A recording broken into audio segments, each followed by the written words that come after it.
social issues, and sports in general. The Final Word with your hosts, Joe, Dre, John, Chris, and Dave. And now, without further ado, presenting The Final Word.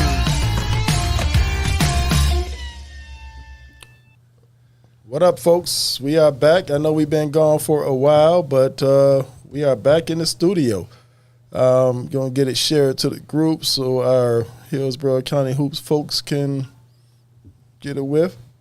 And a lot has happened since we've been gone, but the more things change, some things just stay the same. As you see, our first day back, and Andre Lewis took an FMLA day again. Trash. All right, so a lot has happened, man, since we've been gone. We got a new NBA champion. All that. The Olympics have gone through. I told y'all about them Avengers was coming, but y'all didn't want to hear me though. And some unfortunate news. We did lose Coach Patton. He's a longtime Hillsborough Community College coach, head coach there back when I played. One thing about Coach Patton, whoever played in that All-Star game, you pretty much were going to be on that team if you played well in that All-Star game as one of the top guys in the county. Sometimes he had complete rosters that were all Hillsborough County guys. You really don't see that much anymore. But he always recruited locally and to me was a pillar in the community.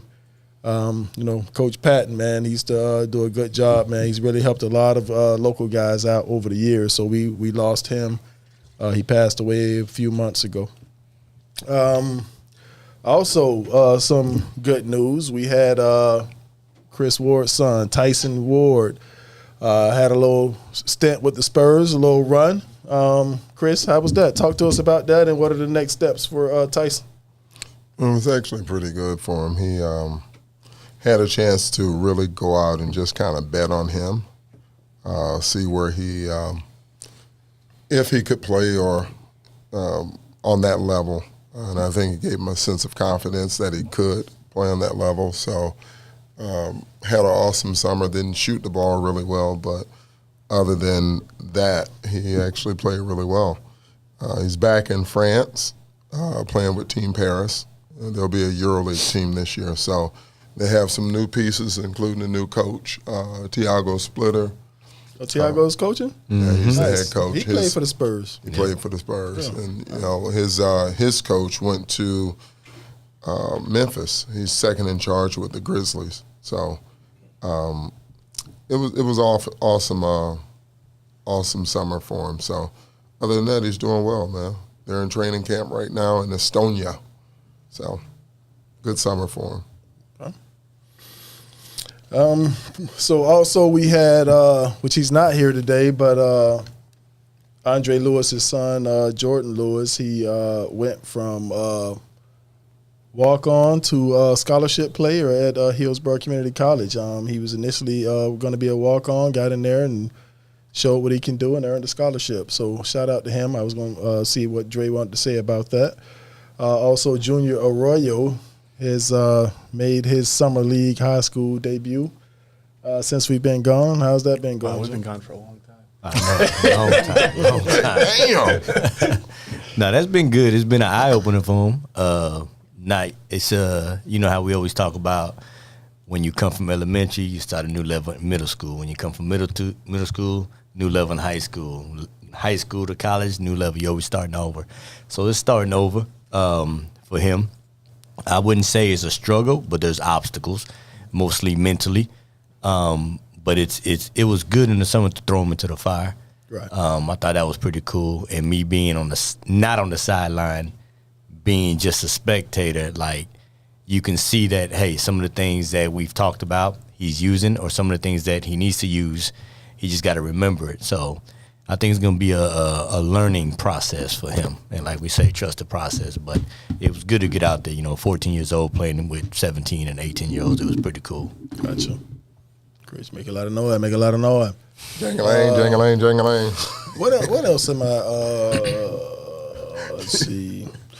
You got a lot of stuff, man. Yeah, we do, man. This could be like a 16-hour show. We got a lot of kids that not only signed this year, but even from, like you say, Dre's son, a lot of kids from the 24, 23 Right. have signed. Like there was, you talked about the guy that passed away. I didn't know him, but talked about it. He recruited locally. I Right. think HCC now has at least 6, maybe more from the county that is playing at I think HCC. it's, yeah, because I know Wild and Isaac Correa. Right. Jordan. Jordan. You have Austin White. Austin White. Yep. And Nico's over there. Nico from Plant. Plant. okay. Who else? There's another one. That's 5 right there. Yeah, and I have no Kyler Lamb is here. Who? Kyler, He's at UT. Yeah, he's at University of He's at Tampa. University of Tampa. Yeah. How many did you have from that team, Chris, that you coached from the skills center that are playing college basketball right now? ooh, we were just talking about it. Got Ben, Andy, Jordan, Stokely was with your group. Kyler, The 2 Kyler twins, Lamb. the twins. Kyler. I don't the kid that played was for a second and left. The three Williston boys. Yeah. I'm sure I'll take one, Taurus. Yeah, Oh, boy, too. My Williston. man that played at Armwood, Kai. Yeah, Kai went off to school. Damn, you had about 9 to 10. and then the kid that from like you said from the 2 from up with Kyler. One went for football. Reggie's in JUCO in Georgia. Right. Damn. Yeah. And Javon. Where did Dave end up going? Dave was at Alabama A&M, so he was set to walk on. I don't know if he walked on. Dave. Gotta make a post. Everybody else do. Yeah, I don't know who Dave is. You gotta make a post, Chris. I ain't doing that. Dave. Yeah, that played at Dave Tech. played at Tech. Guard. Oh, Yeah. Oh, yeah. The little guard from Sumner. Yeah. Little guard from Oh, Sumner. yeah, he's playing. Yeah. JUCO. Light skin. Yeah. Damn, Chris. That ain't had nothing to do with me. No, it did. It served its purpose. I mean, So I'll give shout out to Coach Seth. Yep. Coach Seth has played a big time role in development of the young men. So, saying that, do you think, we've always talked about nowadays, it's harder, but do you think that there is a place, if you truly can play, and if you truly want to play, and you have an open mind, is there a place for everybody? I mean, I think there's a place for everybody, but it's definitely hard. It does take a village. You got to have, people reaching out, people that are connected. And you got to reach out yourself too. Don't just rely on anyone. Fill out the questionnaires for the schools. Show that you're interested.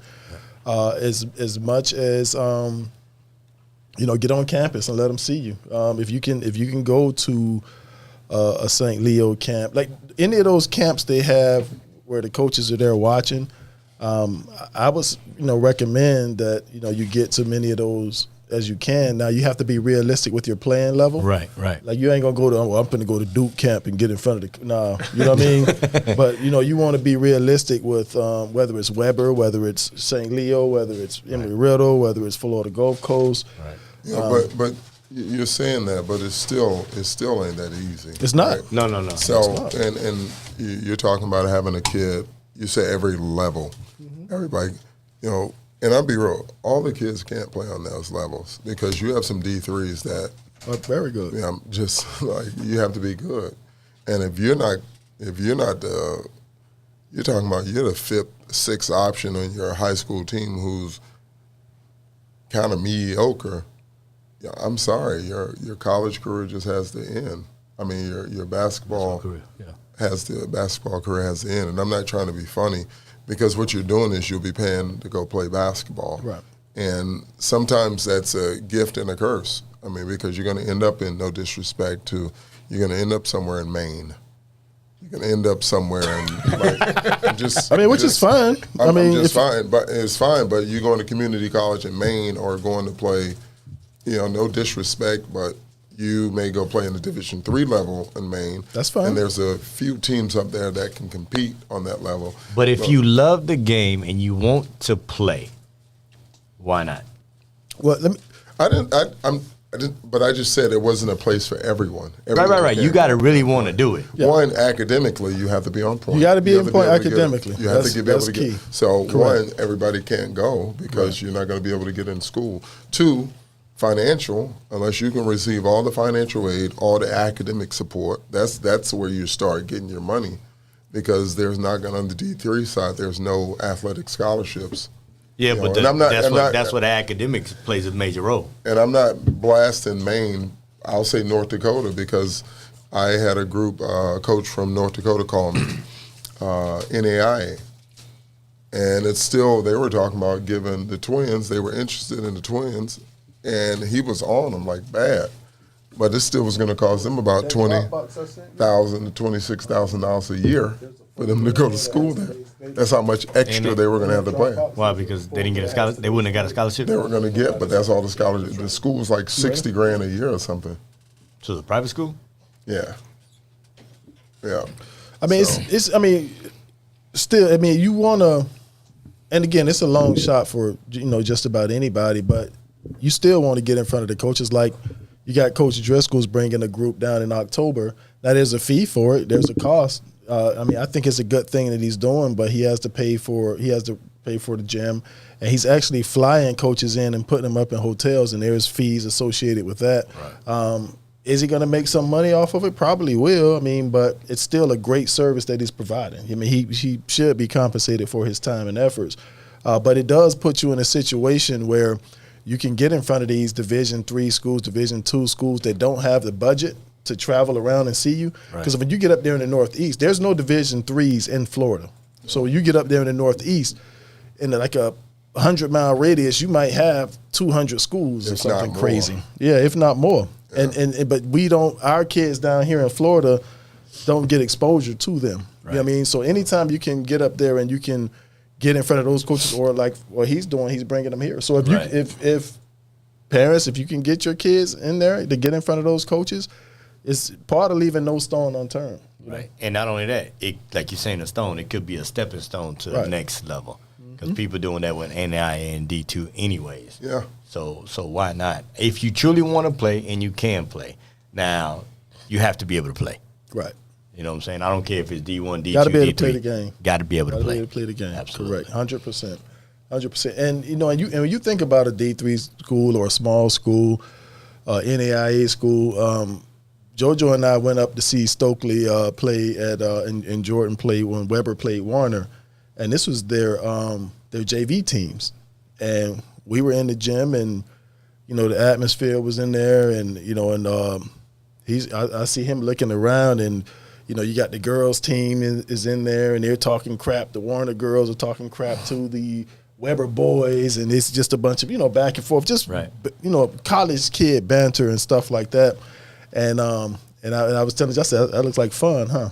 And he was like, yeah, man. And I said, and this is JV at the NAIA. So just imagine, what I mean, the fun, because your college days is going to be the funnest days of your life. I went to St. Leo, and that's where I finished up at, and it was nowhere near the St. Leo now. Right. I mean, Chris, you were there, you saw it after leaving some of these other schools and going there, and but it was the funnest days of my life. Right. You know what I mean? And I was, so if you can get in school and get that experience, living on campus, being on your own, it's just a great time. Yeah, definitely. Mm-hmm. No disrespect to Maine, Dave. No, it is cold as hell. That's what I'm thinking. That's my. Because we had a kid. There was a kid that played for us that went up there. Trey. So Trey went up. Quit basketball too. He fell in love. Still up there. So Maine must be great. So the crazy part about it is he only paid probably $500. So his education from Temple Prep, really helped him out. And I think and that coach was on him. Like, I think we went to some tournament. And that coach came down every single spring break to go watch games. And he used to hit me up all the time. Anybody in Florida. Right. But Trey went down the thing, played for 2 years, and then without telling anybody, quit. Coach called me like, man, I really thought he was gonna be a starter, whatever. This coming year, I'm sad that he quit. I said, what? Didn't tell me or his mama. But come to find out, he got a full-time job, career-wise, fell in love. You know, hey, shout out to Maine. Y'all got something good down there. Because I get a lot of coaches now hitting me up asking me about play. I had somebody just recently hit me up about the Twins, asking me if they had anything, and I was like, yeah, they signed with HCC. So, and coaches hit me up. Actually, JoJo had a visit to the University of Florida Saturday. And when I was up there, one of the grad assistants came and he introduced himself and he was like, man, I watch all your videos. He told me his name and I forgot it. But he said that he worked with Scott Golden on the Hoop Exchange. And when he was like, I would find out about a lot of the players based off of your videos and we would, get them and invite them and stuff. And he was like, so I appreciate that. And, Ching, ching. Give me my money. But you know what I'm saying, but it's just it takes a village to get this stuff done. Torres, can we go to that video in that box that says 3-star? What'd you think, Dre? I got a nugget by Dre on here too, man. Hey, Dre. All right, so here's the 3-star video. Hit me. Torres want to know why we wasn't invited to his birthday party. We don't hit with no volume. Oh, you're not gonna be able to hear it. We used to hear it. He's a terrible over there. Hold on. In our earphones, we used to hear it. Used to hear it. You couldn't hear it because you ain't had no headset. True. Appreciate it, Dre. So they can hear us. We still got a hot mic. True.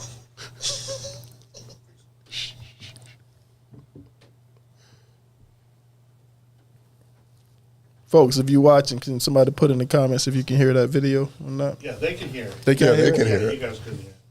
Hold on. Let me try to run it back so We're experiencing you can hear technical difficulties.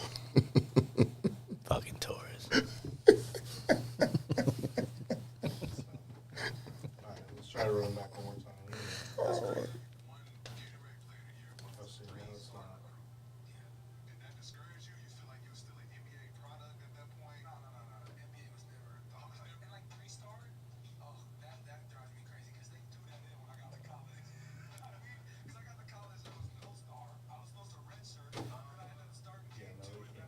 They can't hear it.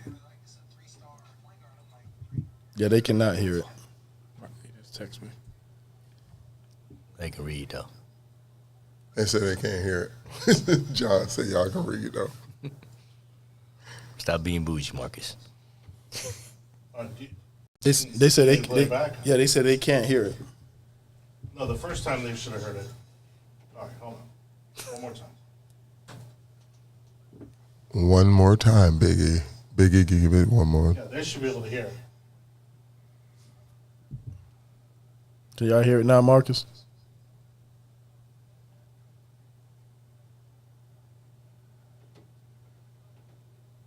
Nope. Oh, hang on. Nope. We're looking to hire a new All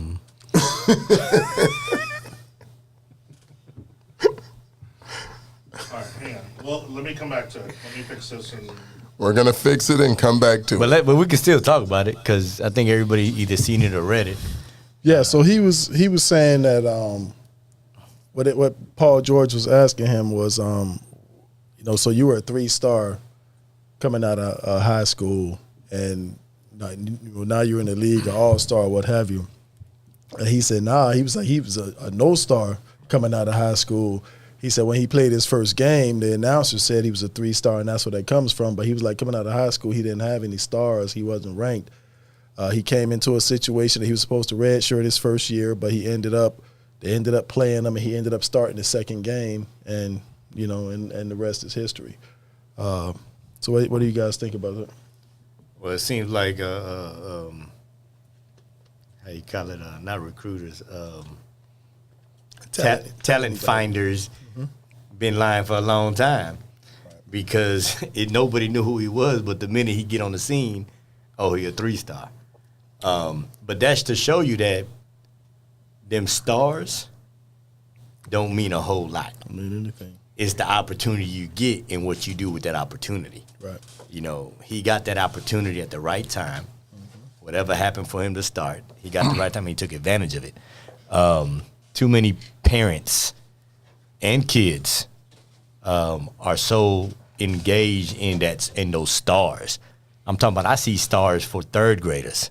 Right. Like, come on, dog, stop it. Yep. Like, don't do that. And then parents be posting it, and it'll be under their name and shit. They believe that shit. I mean, yeah. I mean, don't get it twisted. Like we talk about LeBron and Bronny. If Junior had opportunity, yeah, I'd probably post all 3.5 stars. But I still think it's some bullshit. Dave, what you think, bro? The stars don't mean anything, but it does give you an opportunity. If a kid's a 3-star and a no-star, then the 3 kid's going to get an opportunity that the no-star might not. But then you got to capitalize on it. So, you know, some of these camps only will take ranked kids. You know, I did a post about it last night. You know, there's a showcase every weekend, and people are saying, hey, should I go to this one or this one? And then some are invite only. Well, they're invite only if you pay. Then there's there's true camps that you want to go to. Like if you're a D3, if you're a D3 player and you want to go to it, then you need to go to the D3 camp that's done up in New England, that's done between Tufts and Babson. You know, now we're bringing one to Florida, right? And there's other opportunities. So do the stars mean anything? No, but I think they do give some kids opportunities that maybe a no-star gets, and then you got to go out and prove it. Well, speaking on that, how do parents know what is a legit camp or what is a helpful camp for you to send your child to? I know. You got to raise your hand and ask the question. Like, you can't just, you get something in the mail that says Junior Arroyo attend this camp. You got to do some research on it. If you don't know about it, ask. I had a parent last night send me a message, said, hey, my son just got invited to a camp down in Fort Myers. It's $299. Is it good to go to? And I actually think the camp's okay because you are going to have coaches at it that can be good, but do you want to spend the $300? Right. You're going to play in front of coaches. Going to another camp, which is a showcase to show it, if you want to get written up, then that's a different thing. Like, you got to figure out, are you trying to get clout or are you trying to get into college? What are you going for? Right. Let me say this. So exactly what you said, what are you going for? So I've been to some camps with Junior, and it was similar to what you said. I want to see Kenny play against, quote unquote, the stars. Right. But then you get turned off because they may not allow him to play against those stars. So they just took the money. But let me read you something I got today, and if he's watching, my bad. Would you like a $5 write-up or a $10 mixtape? I mean, so I said, for who? He says, any of your players. Why I got to pay for a write-up? This is what's going on in these days. Right. Like, I get it. It's a business. We always talk about it's a business. However, if you truly are doing it for the right reasons, don't wait for somebody else to write about them for you to write about them. If you charge them for a write-up, I mean, that's kind of, to me, that kind of defeats the purpose of being a media. Right. If you're paying for a write-up. Right. Like, that's one thing I never did. I'll see some parents, like, they'll see one of the writers at the, at the camps and stuff like that. And the next thing you see them over there talking to the writer and all that stuff. Like, I've never done that. Like, right. JoJo got to stand on his own too. If they see him and they write about him, they'll do it. Right. I mean, so so for somebody to charge for a write-up, I mean, that can be kind of like a conflict, I think. And it's $5. He's probably writing it with AI. But my whole thing about it is they do it everywhere, like locally, not locally. Like who's to say what is the right one? Who's to say what is the most valuable one? Here's what I would ask: $5 write-up. Who you sending it to? Right, but what I'm saying is they do it around here. I know, but for no reason. What coaches are seeing this write-up, and what validates you to be the writer for these coaches? Like, who's following you? What coaches? Bro, similar to, I mean, let's just look at it a little bit. Who you get recruited? Like, there's a lot of people that do camps. Me being in this game, I still don't know which one is the most valuable one. So can you imagine parents who aren't in this game that want to do what's best for their child? Exactly. And then on the flip side, you know, you're writing about the person that Joe wrote about, that Chris wrote about. Like, when are you going to do your own homework? Right. That's my thing. Like, is it really real, or is it just a business? I get the business side, business. but you got to be able to do both. Pimping with a purpose, baby. Listen, I hate when a kid gets a scholarship, right? He went to your camp one time, and they post alumni.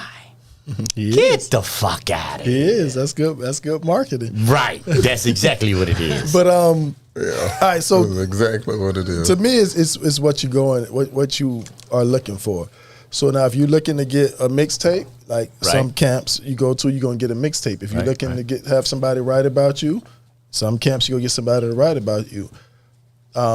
Me at the young age, I would take JoJo to those camps because so he can learn how to move in that type of environment. Because you're gonna have some kids that are the alpha males, and they're gonna be like, he get a rebound, they're gonna be like outlet, and he outlet, and they go and they go shoot the ball every time. Yep. And so many kids in those camps, they get lost in the shuffle. Like JT gets lost in the shuffle at some of those camps because he plays the game the right way. Right. And most kids, a lot of kids at that camp aren't playing the right way. So I had to teach JoJo how to be an alpha. I said, you had an advantage because you can go up and get it off the glass. So you get it off the glass and you bring it up. I said, now, you can still go down there and make the right basketball play and still play the right way, and don't just be crazy and take bad shots like them.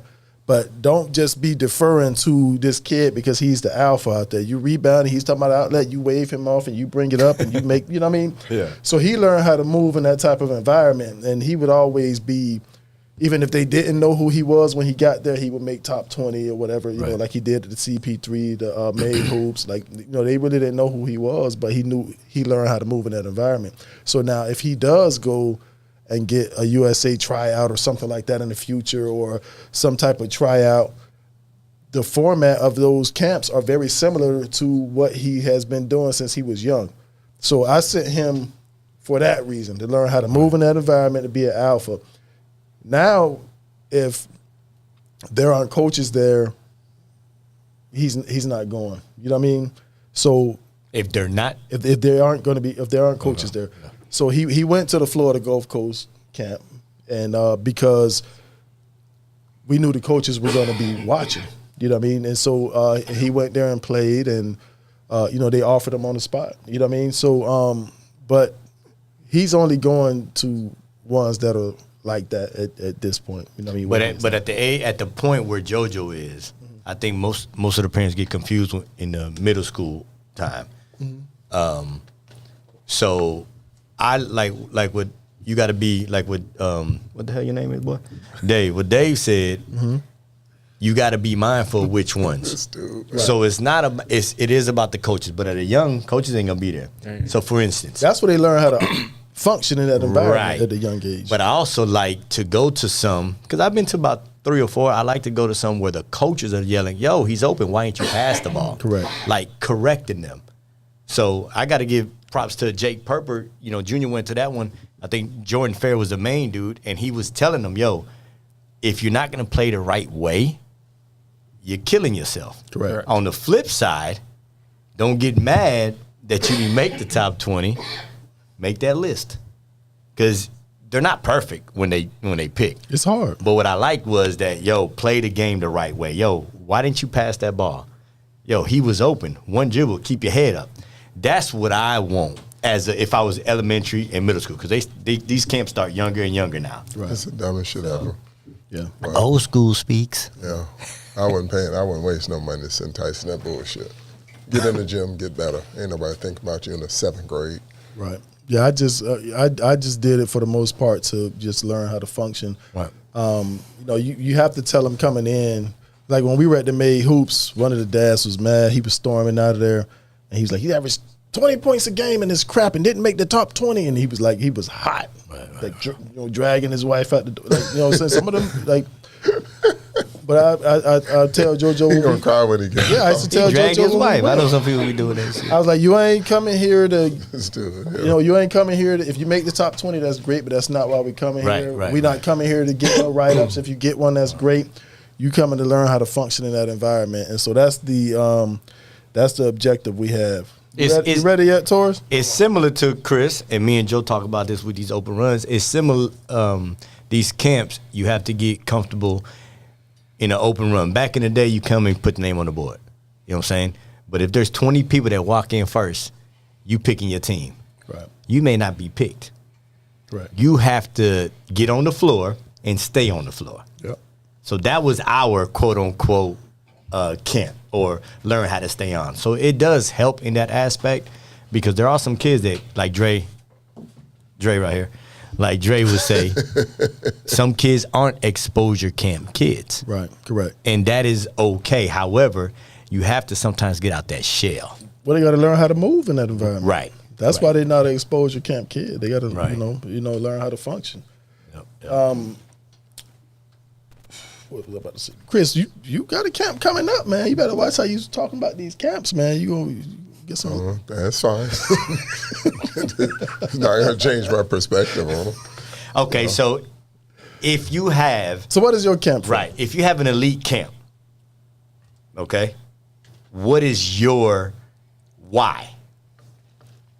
Elite camp would be to teach kids how to train, how to get better, how to work out themselves. Just try to expose them to different things that they can do to get to that point, to where they are a player. So you're talking about skill development. Now we have certified Vertimax. Now we have stretchers. Now we have speed in the. I'm certified Vertimax, by the way. Yeah, that's what I'm saying. shirt. Yeah, Damn. we have 10 of them.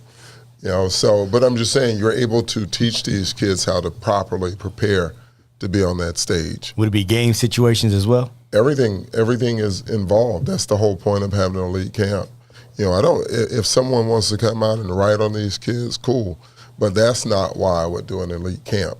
I would do an elite camp to teach kids how to be elite players, like how to watch film. What are you going to do as far as preparing yourself academically, SAT, ACT? What do you need to get into school? Half of these kids don't know that there's they have to do the, good Lord have mercy. Clearinghouse. Half of these kids don't even know that even exists, out there. So how are you preparing your players? Half of these kids will not be prepared because they don't know how to prepare. How many kids know how to watch film? You do it. You do it. You do it. But how many of these kids do not know how to watch film? They watch highlight tapes, so they only know how to watch things that are going to be positive. How do you learn from your negative? So how do you go into, how are you properly stretching? What are you properly putting into your body? How are you preparing yourself mentally? It's a lot of stuff out there that these kids can be prepared on. In your camps, do you agree or disagree? What about the one-on-ones, the two-on-twos, the three-on-threes? I believe in it. Kids have to learn how to play one-on-one, right, two-on-two. absolutely. But that's part of going to the park. That's part of playing 20. Shit, we can go play 21. I wish. I'm just saying. Do kids play 21 anymore? I have no clue, but I'm just saying. I don't think so. That's part of it. That's part of the learning. How you're talking about, Joe, how to get out there and trust yourself and be that alpha male or that alpha dog or whatever you want to say. 21. Every man for himself. If you're at 20, you finna get fouled. you better get your jumper, your mid-range game on. You better shoot that 4-pointer. So I don't listen. And I think I had a conversation with you, Joe, about it a while ago. I said, if a kid is going to choose to go to these camps, go for the right reasons. Right, go to absolutely. see what kids out there are doing your age, kids that they're writing about, kids that are supposed to be put on this pedestal, be better than you. See how they move. See what they're doing. See if you can compete against them, and then you have something to go back into the lab and work on. Right. But just go in there just to get a write-up, just look at the list go find a write-up list from 4 years ago, 5 years ago, and see who's being wrote about now. Correct. And there are a lot of politics involved. I saw it on the Under Armour circuit because the 2016 played a UAA schedule. All right, so on that UAA schedule, JoJo averaged like 19 points, 12 rebounds, 4 or 5 assists, 4 blocks, or something like that. There's another kid that's ranked higher than him, played the same UAA schedule, averaged 9 points, 11 rebounds, and you know what I mean. And JoJo's team was 5-3 playing UAA. They were 2-6, but then when you 2-6. I don't do public math, but then when you see the next day on Twitter, you blessed to receive this offer from this guy. So they say, oh, but JoJo's a UA Rise player. But he's playing against the same team and he's winning. You know what I mean? So that's the politics of it. Yeah. Like they don't look at, okay, well he's playing and this guy has his team is stacked. He got other 4 stars over there with him that's supposedly these badasses. And you know, and it's just that's the politics of it, you know, that you see. But I mean, so that's why I think there is a space for the writers. There is a space for the video guys. Because I always talk about it, leave no stone unturned because it's so difficult now, and we'll get more into that difficulty. But it's so difficult now, like anything could help. You never know who would see that right up and like, okay, let me go take a look at this kid, or they see a video and okay, let me go see what's up. I like the way he moves, and they might go and look. So I think there's a place for all of it. Yeah. You ready, Taurus? Yeah, let's start out with this one. That's crazy. You won Gatorade Player of the Year, but was a 3-star recruit. Yeah. Did that discourage you? You feel like you were still an NBA product at that point? No. NBA was never a thought. And like 3-star, that drives me crazy because they threw that in when I got to college. You know what I mean? Because I got to college, I was no star. I was supposed to redshirt. Then I ended up starting game 2, and then next thing I know, in the middle of the game, they're like, it's a 3-star point guard. I'm like, 3? What are y'all talking about? I didn't have no stars. ESPN had my name spelled wrong for the first 2 weeks of the season. And it would say Tyrese Halliburton with 2 L's. I'm like, who is he? Yo, he remind me of Damon. Damon Wayans. Yeah. Nah, what's his name? The brother. Not Sean. Marlon. Marlon, yeah. Marlon. Yeah, he does. I can see that.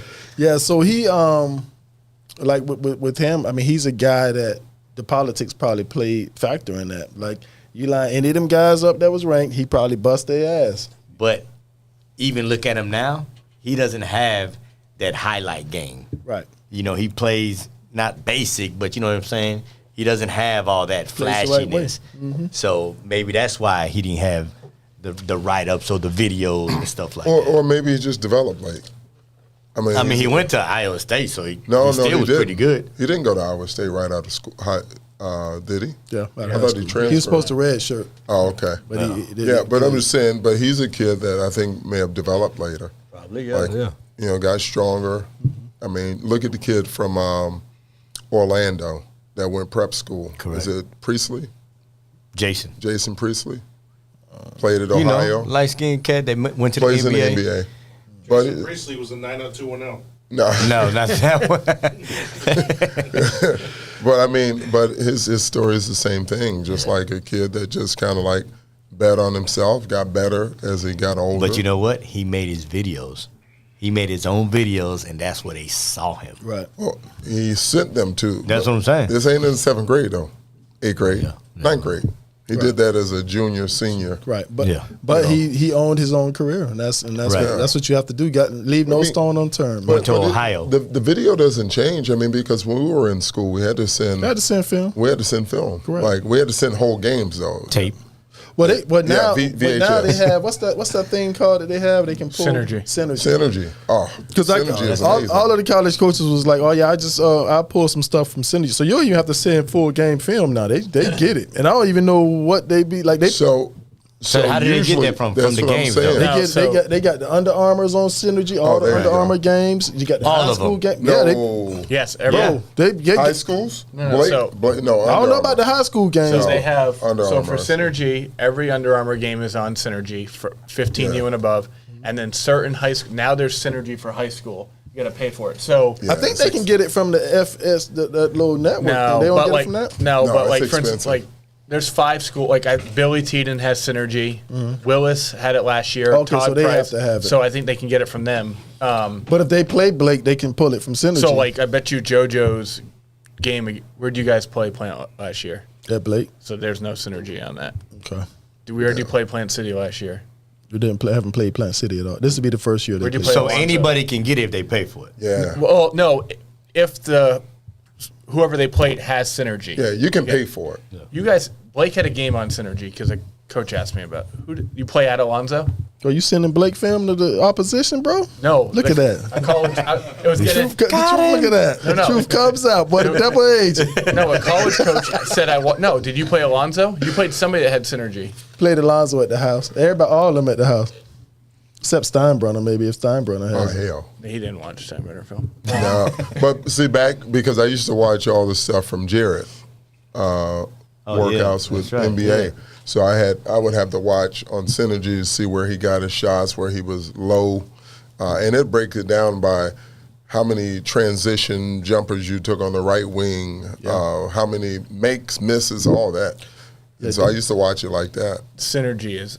But it used to be expensive. I don't know about now. $3,500 a year. Oh, it used to be more than that. Eric Murray sent me some stats on JoJo from Synergy that he watched. It says, going through some tape and numbers on JoJo, he said he's 95% on the catch and shoots, but only 16% on the dribble jumpers. I think I sent that to you. You did. Yeah, so he said, big gap I didn't expect. If we can raise the pull-up jumper efficiency, that's a whole new level.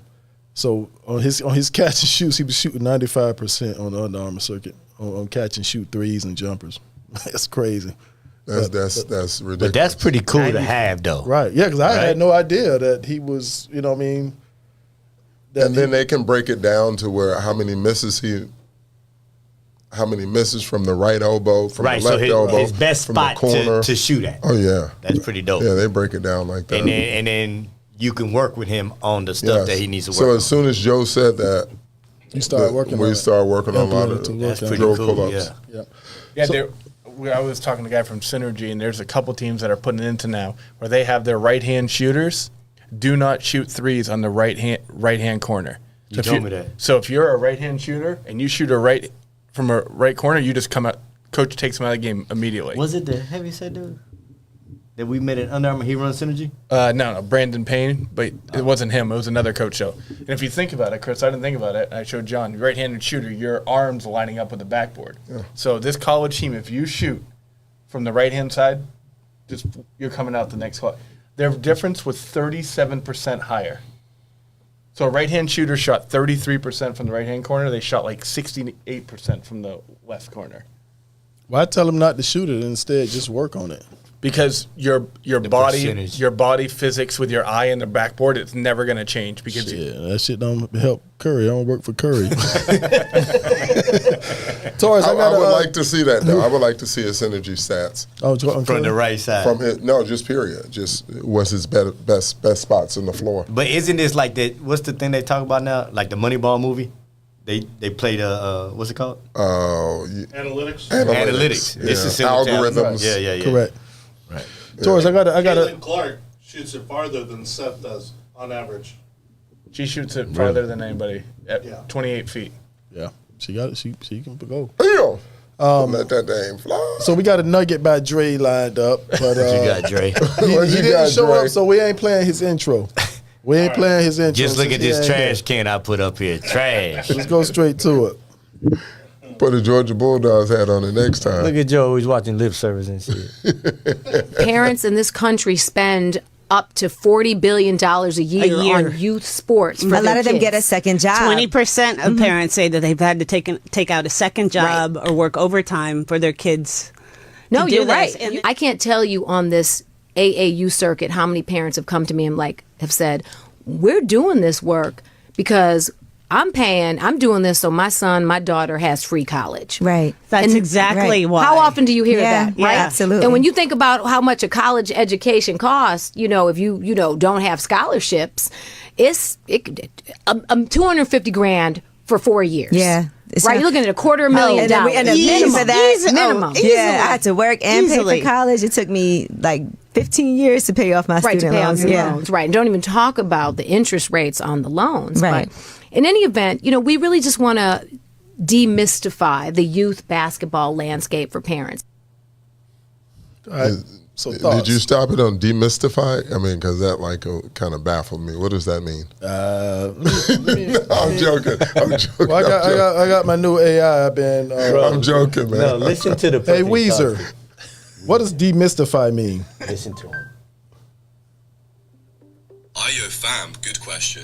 To demystify something means to make it clear and easy to understand. You know what I mean? It's like taking away the mystery or confusion around a topic. Think of it like explaining something complicated in a simple way so everyone gets it. You feel me? Anything specific you need demystified, fam? Nah, my man Chris Ward just wanted to know. He's sitting across the table here. We're shooting a podcast. He just wanted to know what demystify means. Arroyo, big shout out to Chris Ward. Always good to clear things up. Glad I could help, fam.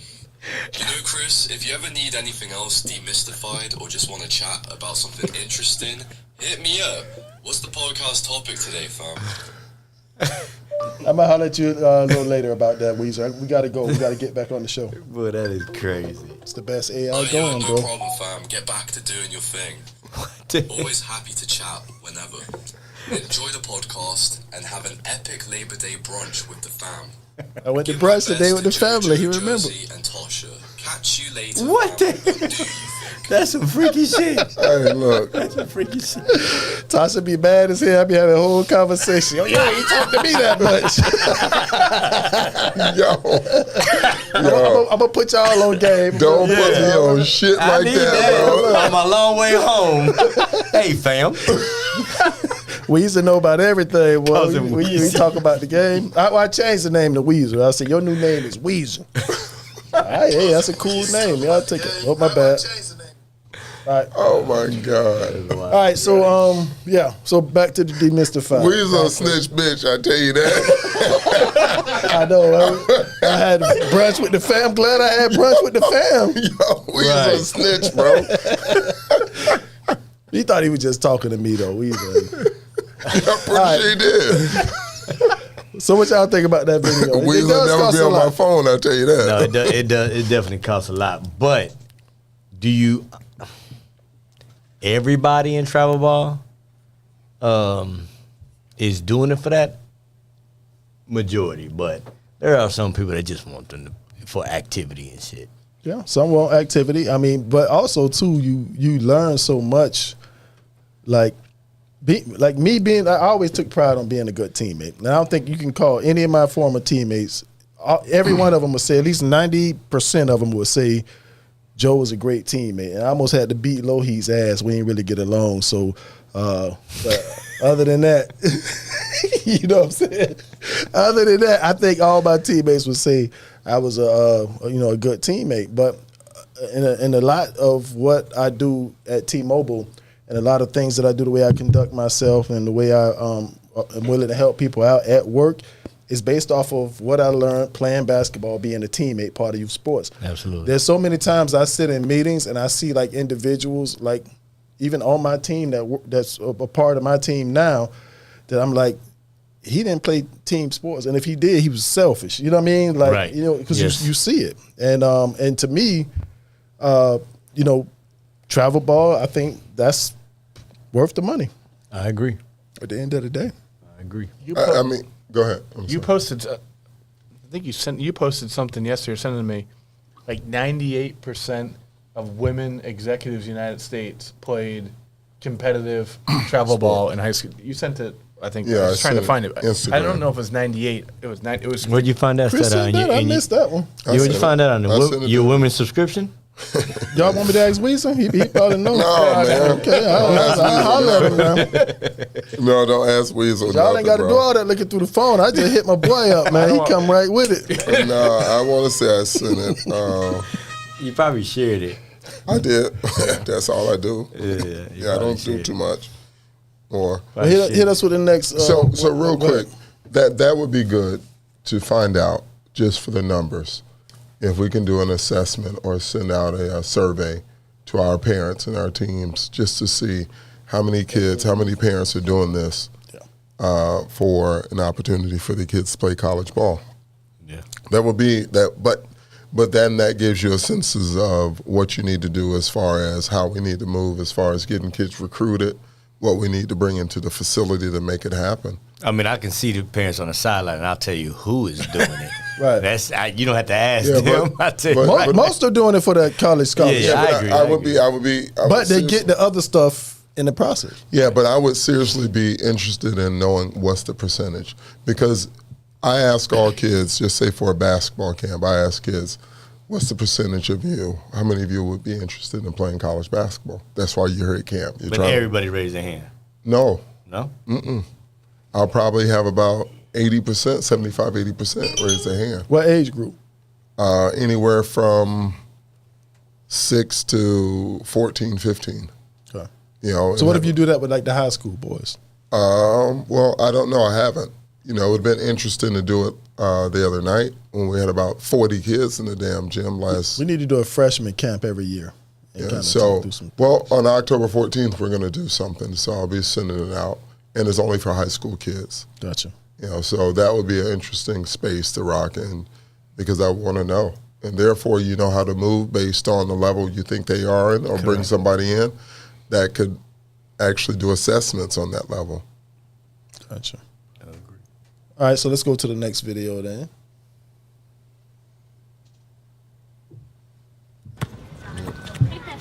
A lot of guys that I played with growing up, we're still friends, you know, to this day.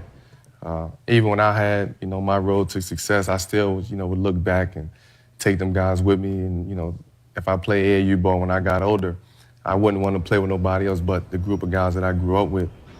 And that, you know, over the years, we became a family. We was, you know, all grew up on the same block in the same neighborhood. So, you know, we didn't do nothing without each other.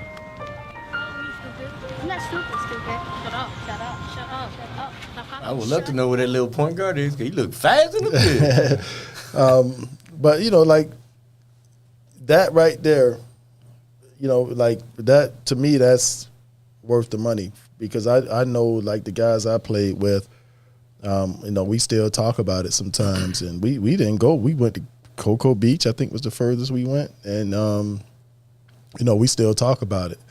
I was looking back, because I was going through my email today, because I got like 40,000 emails, something crazy in my Gmail account. And I want to clean it out and make it more manageable. So I went to the start of my email and start working my way backwards. And I was seeing just so many old pictures and videos of the boys that from, you know, second grade all the way through that I had sent back and forth through email. And I was just like, man, like, you know, but they'll never forget, because we really got out there with our boys. They've seen a lot. Like, I've been a part of so many kids, first time being on the plane, first time being on the train, first time seeing snow, first time being in the museum. You know what I mean? Just so many first times, you know, that I was able to experience with these kids just through basketball. And them being able to experience so much through this orange round ball. But this the crazy part. I didn't play AAU basketball. You know, I lived in Europe. But even in Oklahoma, like, back in the day, it was only the best of the best. Like, you had one team per freaking city. It wasn't like it is now. However, all my friends that I have came through, it was high school basketball, college basketball, and they still tight-knit. The other night, we had open gym, and all I did was post it on my Facebook. And when I tell you, it was a reunion in there, from kids that played SCE basketball to kids that I coached at the YMCA that are all grown men. Right. And to have them come in there, like, that was what it was about. Right, right. You know what I'm saying? So that's how I've always been like, yo, no matter who, no matter what, like, I just want to bring people together, and to see them as grown men, like, I was like, damn, like, we had half a Tech basketball from 2018 in there. Yep. It was pretty cool, man. So that's what it's really about. So I agree with that. And I mean, I just know what the game did for me. Like, first off, I would have been on nobody's college campus if it was not for basketball. I can guarantee you that. Secondly, I probably would have went to prison. Just and not that I was a bad kid, but it was just you get caught up in some shit. Just what I was around. You know what I'm saying? Like, in just being around, you know, certain things. It's just a matter of time when you get, you know, caught up in something. And you know, basketball, like, there's a T-shirt that says "Basketball saved my life." I mean, right. I need to make that because, you know, it's true. I agree. And there's some of our boys I'm worried about. You know what I mean? Like, I'm worried about them. You know, like, and we got some irons in the fire where we trying to, do some stuff through the skill center, try to help get these boys on somebody's college campus. Because to me, it doesn't matter where it is. If you can get on somebody's college campus, you see something different. Right. I was able to, go home on Christmas break with people and see something different. See the way, somebody lives. Nice house in Kissimmee with the, Right. I mean, like, Yeah. bro, I ain't never seen this before. Like, you know what I mean? But it's not only that. Like, I mean, it's definitely that. But even the different cultures. Mm-hmm. Like one of my best friends from Croatia. When I met him, he was an exchange student he went from Croatia to Hawaii to a JUCO in Nebraska, and then he came to Oklahoma. This joker wore a green jacket, like a military green jacket, everywhere he went, everywhere. And shout out to my boy Z, but now he works for FIU as the director of biostatistics. Yeah, I met him, right? Yeah. So it's like, like a friend. Like literally, like I call him today, be like, "Yo, we having an event, come down." Boom, he'll be here. Yep. And this joker is from Croatia, so it's just the bonds you build, like you said, through that game. So it wasn't about the NBA, it wasn't about this. It was just playing ball, creating that bond. So I think it's special. But also in the same thing, if you see it like that, and you're doing it for those, because these are things that just organically happen. Correct. I mean, look at us sitting here, even with Dre. Dre. Just think about the relationships that we've had, right, and how we came about. Right, all basketball. It's been the relationship of basketball. Yep. So, I mean, I came to Tampa knowing very few people, but the basketball world has introduced me to, in 30 years of being in Tampa, man. This is my whole world. You would think I was from Tampa and not Tallahassee, So, sports played a major role in my journey here, in my build here, and who I am. So the reason why we're at the Skill Center is because of basketball. Correct. Which is crazy. We built a facility not for basketball, but because of basketball. Yep. So, it's just, believe me, I trust and love the game. But you have to make sure this is the reasons, and that you're teaching all those transferable skills, and that you're intentionally preparing these kids for life after it. Correct. Because it's going to come sooner than you think. Yep. And this is not for me to pub Skill Center or do this, but I think that there's some kids in this area that got held out of a situation with the Skill Center that, if they would have been a part of us, they would have got something. Like I'll throw a couple at you.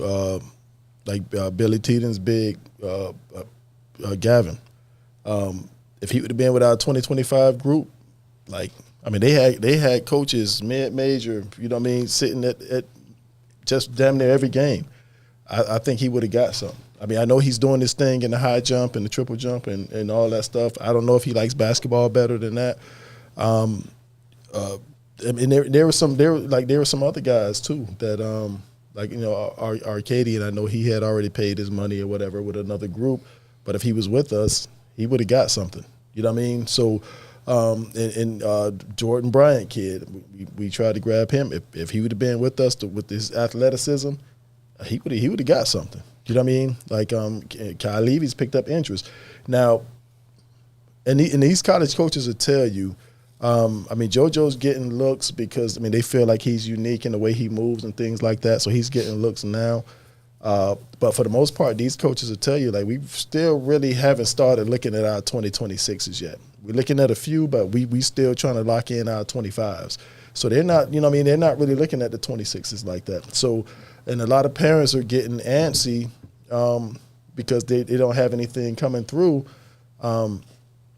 Like I was just saying, I just got called. I've been getting messages from kids. They're trying to see if these kids are still available, like in this late in the game. But you just got to keep the grind, keep them working, keep them in the gym, and do what's best for your kid. Like, help that kid own their career. Don't be listening to some outside guy if somebody has to talk bad about somebody else's situation to push their situation, to me, that's not somewhere I want to be. Yeah. To me, that's a red flag. You know. Yeah. But go ahead, Dave. And you brought up the other thing is, if it's the right fit, this summer was an eye-opening experience for me. Talked to a lot of people. Like, if it's the right fit, don't wait for something better. And I'm gonna, he's not a Hillsborough County kid, but Tate Darner signed this weekend with UT Chattanooga. That's what's up. And people would say, "Oh, UT Chattanooga." Well, his dad played at Purdue. His dad coached Division I, and his dad coaches, in my opinion, the best Division II conference in the country. I think he know a little bit about it. I think his dad was smart and says, "Hey, you know what, son? You like it here. I haven't talked to Link, but you like it here. You're comfortable. We're going to take care of it now. Why wait?" That's a bad boy, too. And that kid can shoot when he crosses half court. Yeah, but, you got some coaches saying, "Oh, there's a better offer." Well, you know what? There won't be an offer. Right. And then the second thing is, you guys have heard me say it for years. Joe did a little intro on, kids are going on. JoJo, I think you're going to quote me. I'm probably wrong. I think he has 7 Division I offers, probably more. I've talked to 2 of those coaches, and the first thing both those coaches asked me was what type of person he was. Because they know how good they are at basketball because they're already recruiting them. And I talked to one of the coaches at FABC, and I was talking about JoJo, and I've known JoJo for a while. And I had another coach in the county come over and said, "I'll endorse everything Dave just said about the kid." The conversation had nothing to do with basketball. Right. Because they already know how. So you got to make sure that your kids are taking care of themselves off the court. Because if they're not, that guy didn't know me a hole in the wall. It was the Florida assistant coach. He just said, "Hey, JoJo?" I said, "I know." "Hey, what type of kid he is?" He knows he could play. Right. And JoJo is a yes sir, no sir. People love him. Like, he's the most personal. He walks into the gym, he'll go say hi to my daughter, he'll say hi to my, you got to take care of business. But I hear, "Oh, I'm going to get a better offer." You're not going to get a better offer. Take it. It's funny you say that about Tate, because when I seen it, you thought about it for a sec, right? Not me. No. Shit, I came from Cameron University. I ain't think about shit, but congratulations. You know what I mean? That's good. But there was some people like, "I thought you said he was really good." He is. He is. That's what people are out of their mind. You know what I'm saying? It's mid-major. Right, that's what I said. High mid-major. Yeah. That is a really good conference. Yeah. Here's the sad piece, because what people, they're getting nervous about, and why I think it's a good space for him. He can go there for a year and then go correct where he chooses. But I went through that. Right. I went through that with Tyson. Right. Oh, he going to North Dakota State. Yep. Yes, North Dakota State. It's a mid-major. They made it to the tournament 2 years out of the 4 years he was there. It's a good school. He's getting played Division I basketball. But I don't think parents understand that now. These coaches are looking in the portal. Right. Looking at that's the first look. Yep. And the high end of the NIL money is going to those kids. Right? Yeah. So they're looking at the portal first, then they're going to the high tier kids that are being on the EYBL, the Under Armour, the Adidas. That's where they're going next. Right. Then they're going to Europe, Africa, Asia, and then they're coming back home to find the kids that are going to fill the roster. I don't think people don't understand that Division II, Division III, NAIA, JUCO are now the new recruiting, and also D1s, small D1s, mid-major D1s. These are the recruiting spaces for prep schools. And the prep schools. Yeah. So go to football and look at Colorado's roster now. They're all transfers. Yeah. Right. There's 67 transfers on that team. But not only that, Chris, they also look at, I'd rather go to Florida State and walk on and say I'm on a team than go to Chattanooga and be a player. Right. You know what I'm saying? Some do that. Just to say they're going to high major. Right. That's crazy. Listen, where it's working now, it has no space because you can go from anywhere. If you're a pro, you can go from anywhere. You look at Max Jones' journey. Right. Max Jones went from UT to Cal Fullerton, now to Kansas State, right? Kansas State. Getting paid. Now he's getting paid. Look at my man Bam Bam from Miami. From Fort Myers. Going to Oregon now. Yeah, he started, and he's going to be starting this year. But he went, crazy. Where did he go? St. Joe's, JUCO, then to Oregon. Right. Listen, man, that journey is And these kids are tough. Right. So Mike Belcher said, for guards especially, they have it tough. Several schools said we don't recruit high school kids at that position, which is true. And and that's where you have to go. Like in those cases, you're gonna have to go to a smaller school, Division III, Division II, kick ass over there and work your way up through the portal. And those coaches in those smaller schools, they understand that you come in here and do work. Right. It's a part of their recruitment speeches sometimes. They talk about it. They'll say, you come in, do well, jump in the portal, move up. And and that's just the way it's done now. And a lot of the smaller schools, because this is how much tougher it's gotten, like the D2s and even some of the D3s. How many kids are left in the portal? Like 4,000? I just pulled it. They don't have D3s because it's hard to do it. Right. But I was going to bring it up. There's over 1,000 D1 and D2 kids available as of today. Right. So 1,000 scholarship kids in D1, D2 are available right now. Right. And so, how many went in though? 3,055. Okay. So 33% is left. Right. And so, if you look at it, that's that televised math, boy. That's public school. Good. So if you think about the D2s, they're seeing who from D1 is available still in that portable. Yes. And let's grab him. So the high school player is screwed. You know what I mean? It's just that much tougher. You know what I mean? So you look at a school. I'll give you one that really does it at the Division I low to mid-major Division I level is North Carolina Central, which is HBCU. Right. Every year he goes after the portal kids. Like all of his kids that are coming in are from the portal. Nova does it. All of them. Yeah. Even at Florida, when we were on a visit to Florida, they were showing me who they got from the portal. The kid, I can't think of his name, but the kid from FAU, he reminds me of Damian Lillard. He's at Florida now. He looks when he was at FAU, I was like, he's kind of taking some bad shots. He's a volume shooter, but he looks really good with that group at Florida. The guard that played last year at FAU? Yeah, he looks like Damian Lillard. He's from Mississippi. Wow. He's over there now, and they got a big. He was showing me who they got, out of the portal and stuff, and it's going to be interesting, man. It's No, you got to bring some as a guard now. You got to be special. You do. You got to be special to play on that level. Like I know. Damn, now I forgot his name. The Texas A&M point guard. Wade Taylor. Like he's ain't about 5'10". If. Right. But he came in as a freshman. Didn't start, but automatically came. But he was number 7 in the state of Texas. But he worked his ass off, and that joke can shoot it. I was about to say pull up his max prep. You know what I'm saying? Score. He can flat out score. Let's wrap up with this last one. It's a competition video. I don't know if we did it before or what, but we could have just ended it right here actually. But go ahead and hit me with it. But Quentin didn't know how to compete. I said to him one day, I said, Quentin, hold up your right leg. Stand on your left leg, one leg. And I said, I'm going to do the same thing. Let's see who can stand on their leg the longest. I said, you know what that is? Competition. Mm-hmm. I said, you're not going to beat me. Yeah, I am. No, you're not. I'm not going to let you.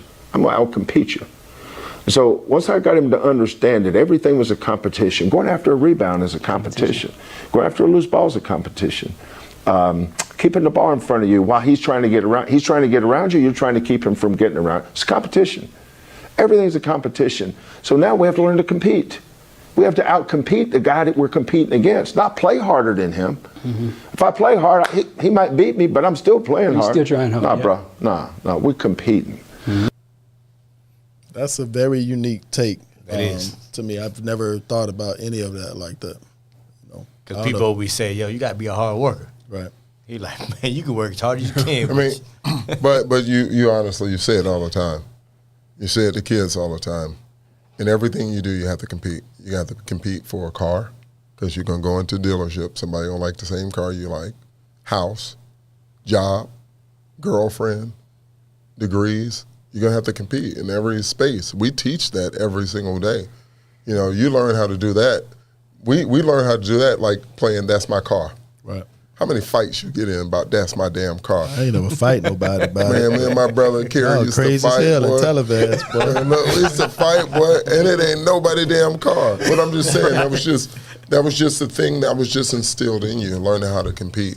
You can play. You have kids out there that play hard, but their basketball IQ is low, and they make silly mistakes. But you go out and compete. You just don't want to lose. You hate losing. Yeah. And that's what we've been teaching from we may not intentionally say it, but we intentionally do it. Man, I ain't gonna lie, because a lot of kids don't know how to compete. So that's why I agree with that comment. Mm-hmm. I mean, I get irritated if I see Junior joking around shooting balls and like, no, make it. Like, ain't no laughing. If your mama out there, beat that ass. It's true. Like, it has to be embedded in you. You're trying to win no matter what. So I agree with that, and that's his culture. That's the University of Houston culture. I can see that. They get after it for sure. And, you got a lot of Nolan Richardson in them, man. Yeah, for sure. Yeah. Also, too, like, I had a teammate who his dad created, because he came in with an agenda, and I didn't. I was just there to play the right way, win basketball games, be a good teammate. His dad used to keep my stats and his stats after every game. And if he did better than me, he'll be like, Joe, I had 16 points and 12 rebounds. You had 12 points and 8 rebounds. You know, he'll come and tell me. If I had a better game, he really wouldn't say anything. And I used to be like, okay, we won. You know what I mean? Like, I didn't give a damn about what the stat sheet showed. But his dad ingrained in him that you go and you competed against this guy. Now, in a way, it was kind of counterproductive because we had this high-low we used to run. So if he got the first big man down the floor gets the block. And so we had a secondary break we would run where when they would throw it in the high post, we would let the guys front us, and then we would reverse pivot and seal on the inside. And you dump it in, that's, I'm dunking all of that. You know what I mean? And I was averaging 5 assists a game in JUCO, 7 at one point, because I would catch on the secondary break, throw it to Coy would hit a 3. That's an assist. We run the high-low, I dump it in. Our bigs would get the layups. You know what I mean? That's an assist. So it wasn't like I'm breaking people on paper. It looked like I'm like this right here. You know what I'm saying? But I'm just, in the flow of the offense. So I would have somebody seal, and he would have it, and he would look, and he would swing, and I'd be like, hey, what's up, bro? Like, throw that shit. And he'll say, no, man, I was scared, man. Like, he would tell me he didn't want to turn it over. And I was like, well, he's not a skilled guy. Like, and I believed him. But then after a while, like, after we were done with school, I think me and KP was talking, and he was kind of talking, and I was like, no, he was competing against me where he was just not throwing the ball. Icing you out. Right, because his dad was going to be mad that my my stats were better than his, whatever the case may be. And, that might have cost us games. I wish I could go back and, look at the film and see if it cost us games or not. But, I mean, to me, that's all a part of competition, but that's where the competition piece can kind of backfire on you, because I would have never done that. You know what I mean? Yeah. So, but I just wanted to throw that out there.